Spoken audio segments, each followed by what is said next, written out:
भारतीय क्रिकेटर्स और match referee के गठजोड़ ने एशिया कप का इनेकाद मुतनाज़ बना दिया। पाकिस्तान का एंडी पैक्राफ्ट को तब्दील न करने तक एशिया कप के मजीद मैचेस न खेलने का फैसला।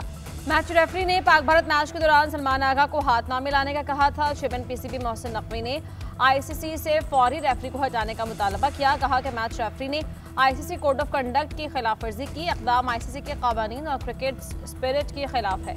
पीसीबी ने डायरेक्टर इंटरनेशनल क्रिकेट उस्मान वाहला को हटा दिया। उस्मान वाहला को आईसीसी को खत लिखने में ताखीर पर बरतरफ किया गया।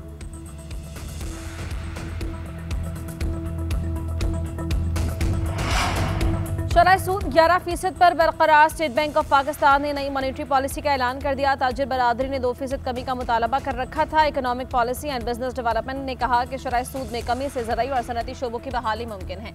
हुकूमत को सालाना 3 खरब रुपए की बचत होगी। बुलंद शरह सूद सनती तरक्की का गला घूंट रही है। पॉलिसी रेट 9% करके बतदरीज 6% पर लाया जाए। उधर पाकिस्तान स्टॉक एक्सचेंज में मुस्बत रुझान। 100 इंडेक्स में 641 पॉइंट्स का इजाफा। स्टॉक मार्केट 1,55,588 की सतह पर पहुंच गई।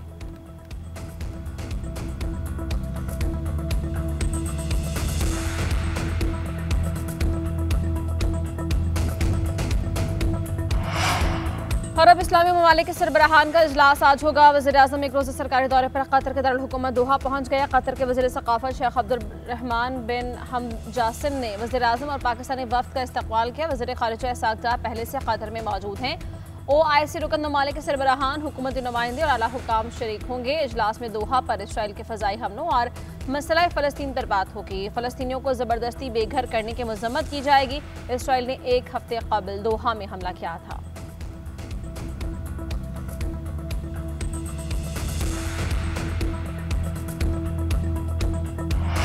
इसराइली जारहियत खत्ते के अमन और सलामती के लिए खतरा करार। इसराइल इक़दामात ने अरब ममालिक से ताल्लुकात का मुआहिदा खतरे में डाल दिया। आज अरब इस्लामी सरबराह इजलास में पेश की जाने वाली करारदाद का मुसवदा सामने आ गया। मुजव्वज़ा करारदाद में कहा गया, कतर पर हमले ने इसराइल और अरब ममालिक के दरमियान ताल्लुकात कायम करने की कोशिशों को नुकसान पहुँचाया है।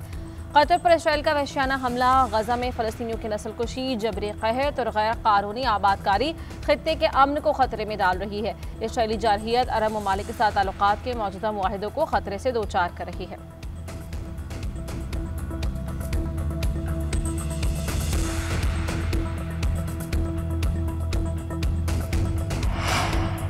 पाकिस्तान और चीन की दोस्ती की दुनिया भर में कोई मिसाल नहीं। पाकिस्तान और चीन ने हर मुश्किल वक्त में एक दूसरे का साथ दिया। चेयरमैन पीपल्स पार्टी बिलावल भुट्टो ने कहा कि पाकिस्तान और चीन के ताल्लुकात मजबूत बुनियादों पर इस्तवार हैं। चीन के साथ ताल्लुकात का फरोग पाकिस्तान की खारजा पॉलिसी की कलीद है।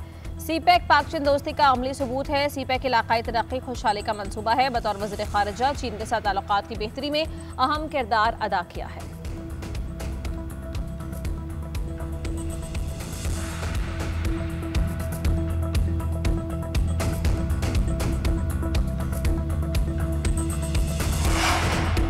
दरिया सिंध में सैलाबी पानी की आमद में इजाफा। गुड्डू, सखर और कोटरी बैराज जिस पर बहाव बढ़ने लगा। गुड्डू बैराज पर ऊंचे दर्जे का सैलाब, पानी की आमद 6,35,000 और अखराज 6,06,000 क्यूसेक रिकॉर्ड। सखर बैराज पर दरमियाने दर्जे की सैलाबी सूरत हाल, पानी की आमद 5,38,000 और अखराज 4,85,000 क्यूसेक तक पहुंच गया। कोटरी बैराज पर बहाव 2,70,000 के करीब रिकॉर्ड।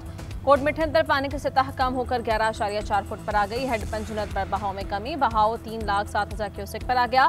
आज गुड्डू बैराज पर इंतहाई ऊंचे दर्जे के सैलाब से खबरदार कर दिया गया। घोटकी और कंधकोट में कच्चे के बिस्तर इलाके ज़िरियाब, सैलाब के बायस ज़मीनी राबते मुनक़ता, लोग कश्तियों के जरिए सफ़र करने पर मजबूर।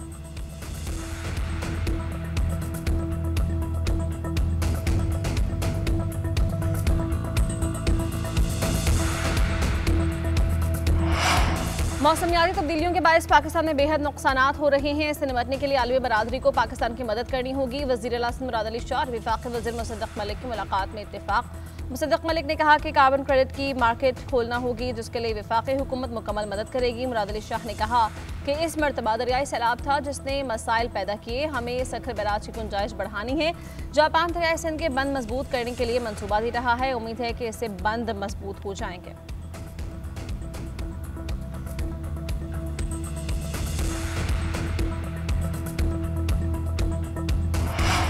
और वज़ीर आला पंजाब मरियम नवाज आज मुजफ्फरगढ़ और मियांवाली के दौरे करेंगी। अलीपुर स्कूल में कायम फील्ड रिलीफ कैंप का दौरा करेंगी। रेस्क्यू और रिलीफ ऑपरेशंस पर ब्रीफिंग लेंगी। सलामत तासरीन से मुलाकात करेंगी।